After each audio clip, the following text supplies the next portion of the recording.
Apa yang kita lakukan jika kita ditinggalkan Tuhan di hari terakhir?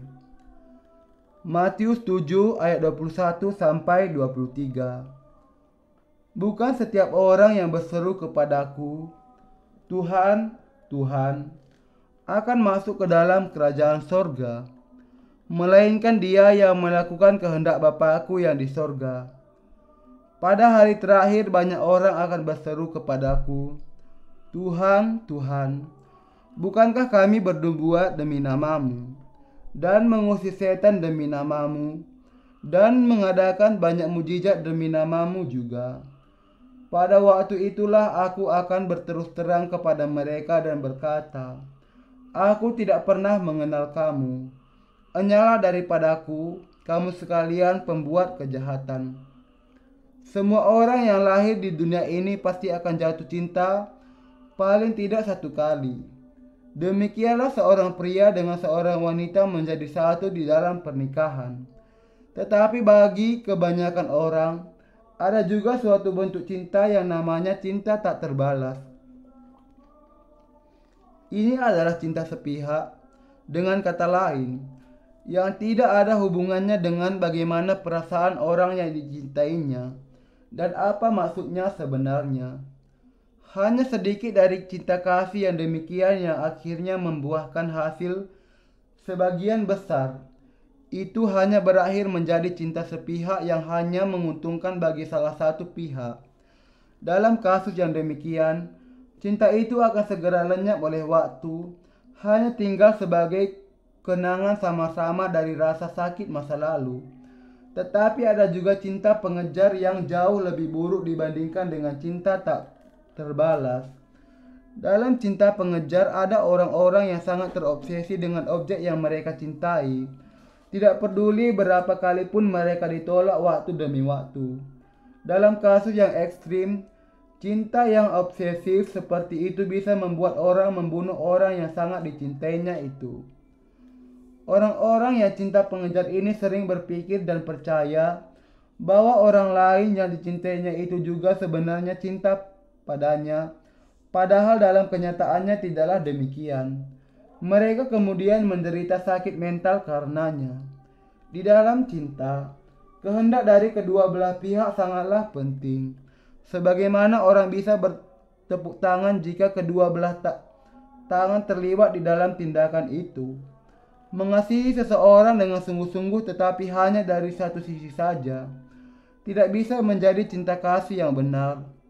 Ketika cinta yang tak terbalas di antara manusia saja sudah sangat tidak berarti demikian, betapa lebih tidak berarti lagi jika seseorang yang masih berdosa berusaha untuk mengasihi Allah tanpa alasan dan dengan kenekatan. Allah mengatakan bahwa Ia mengasihi semua manusia secara seimbang. Ia memberkati dan mengasihi mereka yang memahami kasih-Nya dengan benar dan menerimanya dengan iman. Ia memberikan keselamatan dari dosa tanpa syarat kepada mereka. Akan tetapi bagi mereka yang tidak memahami hal ini, Ia memberikan murka-Nya atas mereka dan menegur mereka. Alasan untuk hal ini adalah karena kasih dari orang-orang yang demikian kepada Allah adalah kasih yang cacat. Allah mengatakan di dalam Injil Matius bahwa Ia tidak mengenal orang-orang yang demikian. Ketika orang-orang itu mengatakan kepadanya, Tuhan, Tuhan, bukankah kami sudah bernubuat di dalam namamu, mengusir setan-setan di dalam namamu, dan melakukan banyak mujizat di dalam namamu? Tuhan kemudian mengatakan kepada mereka, Aku tidak pernah mengenal kamu, enyalah daripadaku, kamu sekalian pembuat kejahatan. Matius 7 ayat 23. Mari kita melihat sejenak apa yang akan terjadi ketika orang-orang yang tidak percaya kepada Injil air dan Roh menghadap Allah dengan dosa-dosa masih ada di dalam hati mereka. Mereka akan menyapa Tuhan dengan cara seolah-olah mereka menyapa manusia yang lain. Kita bisa membayangkan percakapan seperti ini akan terjadi di antara orang itu dengan Tuhan Yesus. Apa kabar Tuhan? Ketika saya masih hidup di bumi, Saya selalu berpikir bahwa Engkau sangat indah, tetapi bahkan menjadi kehormatan yang jauh lebih besar untuk bertemu dengan Engkau seperti ini. Terima kasih, Tuhan. Engkau menyelamatkan aku seperti ini. Dan meskipun saya mungkin memiliki beberapa dosa di dalam diri saya, karena saya percaya kepadamu, saya yakin bahwa saya sudah diselamatkan. Lalu, saya akan masuk ke tempat yang indah yang Engkau persiapkan bagi saya di sini. Sampai jumpa lagi. Nanti kita bertemu kembali. Ketika orang ini berusaha untuk meninggalkan hadiratnya, Tuhan memanggilnya kembali karena ada yang akan dikatakannya kepada orang itu. Tetapi tunggu dulu. Dosa itu tidak boleh masuk ke tempat itu. Ya, memang benar bahwa saya masih memiliki dosa di dalam diri saya, tetapi saya berpikir saya masih bisa pergi ke sana karena saya sudah percaya bahwa kepada Yesus sebagai juru selamat saya. Bukan begitu caranya. Engkau masih memiliki dosa di dalam hatimu, bukan? Ya, memang. Saya masih memiliki dosa. Lalu bagaimana mungkin engkau berani pergi ke tempat yang aku persiapkan untuk mereka yang tidak memiliki dosa? Berhenti. Lemparkan orang ini ke tempat di mana api tidak akan pernah padam nyalanya agar ia menderita selama-lamanya. Dan sebelum mereka melakukan itu, akui dulu dosa-dosamu. Kemudian, orang itu mulai menyebutkan semua dosa-dosa yang sudah dilakukannya dengan suara keras dan tanpa ragu-ragu dan mengatakan, "Ya, ketika saya hidup di dunia yang lalu, saya melakukan dosa ini dan dosa-dosa itu." Tuhan kemudian mengatakan kepadanya, "Baik, sudah cukup. Engkau sudah lebih dari memenuhi syarat untuk dilemparkan ke neraka. Karena engkau memiliki dosa-dosa, pergilah ke neraka, di mana tempatnya cocok dan hangat untuk seseorang seperti engkau." Apa? Tetapi ketika di dunia saya percaya kepadamu. Saya bernubuat di dalam namamu. Saya bersaksi kepada banyak sekali orang. Saya menjual rumah saya untuk melayani engkau. Saya menolong banyak anak yatim. Saya rajin mengikuti doa setiap pagi dan sore hari. Saya menyembuhkan banyak orang sakit. Saya berpuasa bagimu dan berkorban banyak untukmu. Saat itu, ketika berpikir bahwa semuanya itu sangat tidak adil, ia menggertakkan giginya dengan sangat kuat sampai-sampai gigi-giginya tanggal. Kita bisa membayangkan bahwa pengobatan gigi akan laku keras di neraka. Tetapi serius, bagi semua orang berdosa, apakah mereka sudah percaya kepada Yesus atau belum? Kalau mereka tidak percaya kepada Yesus di dalam kebenaran Injil air dan Roh, mereka semua ditentukan untuk dibuang ke dalam tempat api yang kekal ini. Di dalam Yeremia 17 ayat 1, Allah mengatakan, "Dosa Yehuda telah tertulis dengan pena besi, yang matanya dari intan, terukir pada loh hati mereka dan pada tanduk-tanduk mezbah mereka." Yehuda di sini menunjuk kepada suku bangsawan di antara orang-orang Israel, dan Allah menggunakan hal ini untuk melambangkan semua bangsa Israel. Dan lebih lagi, hal itu juga diterapkan kepada semua manusia. Sebagaimana Alkitab menggambarkan prinsip perwakilan. Sebagai contohnya, Adam dianggap sebagai perwakilan bagi semua manusia. Roma 5 ayat 18. Intan dan kristal lain membentuk tabung karbon, dan semuanya adalah partikel yang paling keras yang diketahui di dunia ini. Jadi ketika kita dikatakan di dalam ayat ini bahwa dosa-dosa manusia ditulis di dalam loh hati mereka dengan pena yang matanya terbuat dari intan, maka hal itu tidak akan bisa dihapus kecuali kalau semuanya dibasuhkan sampai bersih dari segala dosa mereka dengan percaya kepada Injil air dan Roh. Karena itu, bagi orang-orang berdosa yang belum menerima pengampunan dosa, segala dosa yang sudah mereka lakukan dituliskan di dalam loh hati mereka.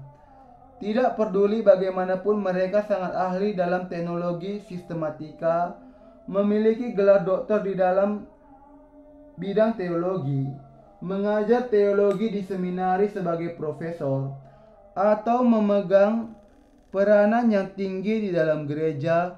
Dosa-dosa yang dituliskan di dalam hati mereka tidak bisa dihilangkan dengan percaya kepada sesuatu yang lain kecuali Injil air dan Roh. Inilah sebabnya ketika orang-orang yang demikian berdoa kepada Allah, kita melihat mereka mengakui diri mereka sendiri sebagai orang-orang berdosa, karena loh di dalam hati mereka memang penuh dengan dosa-dosa mereka. Karena orang-orang berdosa tidak memiliki persekutuan dengan Allah di dalam kebenaran meskipun mereka menginginkannya. Mereka sering sekali pergi ke pegunungan untuk berdoa, berpuasa, berbicara dalam bahasa roh, dan mendapat penglihatan agar bisa bertemu dengan Tuhan melalui apa yang disebut sebagai pengalaman mistis. Tetapi pada akhirnya semuanya itu sia-sia, dan yang mereka lakukan hanyalah kehidupan iman yang sesat yang mendustai hati mereka sendiri. Bagian di atas dari kitab Yeremia juga mengatakan bahwa dosa Yehuda juga dituliskan pada tanduk-tanduk mezbah mereka. Tanduk-tanduk mezbah di sini menunjuk kepada kitab perbuatan. Ada dua kitab di dalam kerajaan Allah, kitab kehidupan dan kitab perbuatan. Wahyu 20 ayat 12. Di dalam kitab perbuatan, Allah sudah menuliskan semua kesalahan dari masing-masing orang berdosa dengan sangat terperinci. Karena itu, kalau orang-orang berdosa ini tidak percaya kepada Injil air dan Roh, mereka tidak akan pernah lepas dari keadaan mereka sebagai orang-orang berdosa sementara mereka ada di dunia ini. Semua orang yang berusaha untuk menghilangkan dosa-dosa yang tertulis di dalam loh hati mereka, tidak peduli siapapun mereka, harus percaya kepada Injil air dan Roh, bahwa Yesus telah menyelamatkan mereka dengan cara yang paling tepat dan layak, dengan menanggung segala dosa mereka melalui baptisan yang diterimanya dari Yohanes dan darah yang dicurahkannya di kayu salib. Kemudian, nama-nama mereka akan dituliskan di dalam kitab kehidupan, dan hanya setelah itu saja mereka bisa menjadi umat Allah. Apakah nama Anda sekarang tertulis di dalam kitab kehidupan? Semua manusia ditentukan untuk berdiri di hadapan tahta penghakiman Allah satu kali. Mari kita membayangkan bahwa seseorang yang percaya kepada Injil air dan Roh berdiri di hadapan Allah pada hari itu. Allah akan memerintahkan kepada malaikat-malaikatnya, lihat apakah namanya tertulis di dalam kitab kehidupan. Lalu malaikat itu memeriksa, dan tentu saja namanya tertulis di sana. Allah kemudian mengatakan kepadanya, "Anakku yang kukasihi, ketika engkau ada di dunia, engkau membasuhkan segala dosamu dengan percaya kepada Injil air dan Roh yang aku berikan cuma-cuma kepadamu. Kemudian engkau bekerja keras untuk aku dan mencurahkan banyak air mata untukku juga. Aku akan memastikan bahwa tidak ada lagi air mata yang akan keluar dari matamu. Tidak akan ada lagi penderitaan, dan iblis tidak akan menyusahkan engkau lagi. Baik sekali engkau, anakku." Tuhan kemudian memerintahkan agar para malaikatnya memahkotai orang itu. Terima kasih Tuhan, ini suatu kehormatan bagiku. Bawa sebuah mahkota dan letakkan di atas kepalanya. Saya sungguh-sungguh berterima kasih Tuhan, bahwa Engkau menyelamatkan saya dari dosa-dosa saya saja sudah cukup bagi saya untuk berhutang tanpa batasan kepadamu. Dan kemudian Engkau sekarang memahkotai saya atas pekerjaan kecil yang saya lakukan untuk Engkau. Terima kasih Tuhan. Sudah cukup sebenarnya bahwa Engkau menyelamatkan saya, bahwa saya bisa masuk ke dalam kerajaan-Mu untuk hidup di sana selama-lamanya adalah upah yang sudah lebih dari cukup untuk saya. Jadi, bisakah saya masuk ke dalam surga sekarang? Tentu. Suruh satu malaikat ke sini. Biarkan anak Allah yang sejuta ini naik ke atas punggungnya. Malaikat yang ditentukan kemudian maju dan berkata kepada orang itu, "Ini saya, tuanku. Naiklah ke atas punggungku." Saya merasa sangat nyaman. Mari kita pergi ke suatu tempat yang indah. Malaikat itu dengan berhati-hati mengepakkan sayapnya untuk terbang. Malaikat itu, "Apakah Anda mau jalan-jalan, tuanku?" "Wow, indah sekali di sini. Berapakah besarnya surga ini?" "Ya, saya sudah terbang berkeliling selama 1 miliar tahun. Tetapi saya belum pernah melihat ujungnya." "Sungguh, engkau bisa menurunkan saya sekarang. Saya pasti sudah memberatkan engkau." "Tuanku, energi kita tidak akan pernah berkurang di surga ini." "Benarkah demikian? Terima kasih. Biarkan saya merasakan langkah saya yang pertama di tanah surga. Lalu di manakah semua orang-orang benar yang datang ke sini sebelum saya?" "Mereka ada di sana. Mari kita ke sana untuk bertemu dengan mereka." Lalu orang percaya itu bertemu dengan semua orang-orang benar yang sudah pergi sebelum dia, menikmati persekutuan yang kekal dengan mereka seperti yang dikehendakinya di dalam hati. Semua hal ini nampaknya seperti khayalan saja, tetapi semuanya akan sungguh-sungguh terjadi bagi mereka yang sudah percaya kepada Injil air dan Roh. Betapa diberkatinya mereka yang sudah diselamatkan dengan percaya kepada Injil air dan Roh. Akan tetapi, banyak sekali orang-orang yang bodoh secara rohani di dalam kekristenan zaman ini yang terlalu keras kepala sehingga menolak pemberian Allah yang cuma-cuma berupa Injil air dan Roh.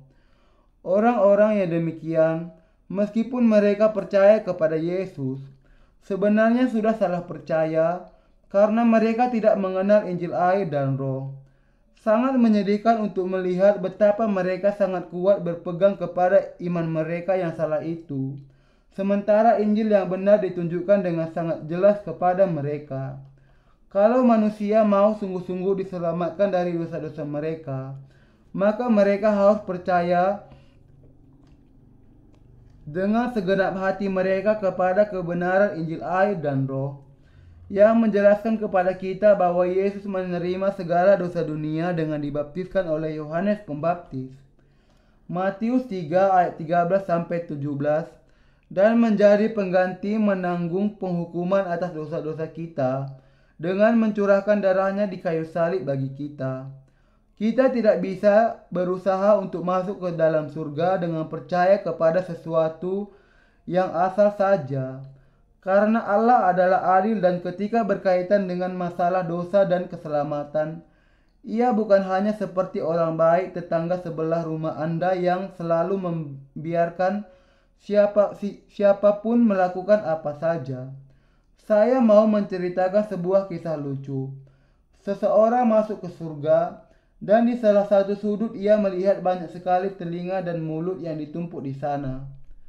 Ketika orang itu bertanya kepada seorang malaikat arti dari semua yang dilihatnya, malaikat itu menjelaskan kepadanya bahwa telinga dan mulut itu ada di surga karena hanya telinga dan mulut itulah yang diselamatkan.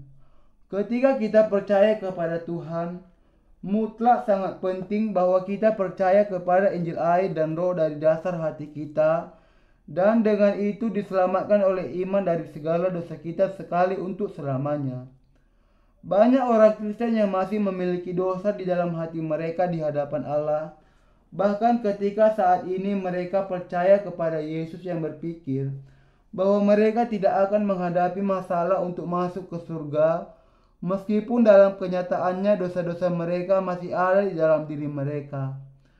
Tetapi Tuhan akan berkata kepada mereka, "Aku tidak bisa menganggap kamu sebagai tidak memiliki dosa, karena kalau di dalam kenyataannya kamu masih memiliki dosa di dalam dirimu.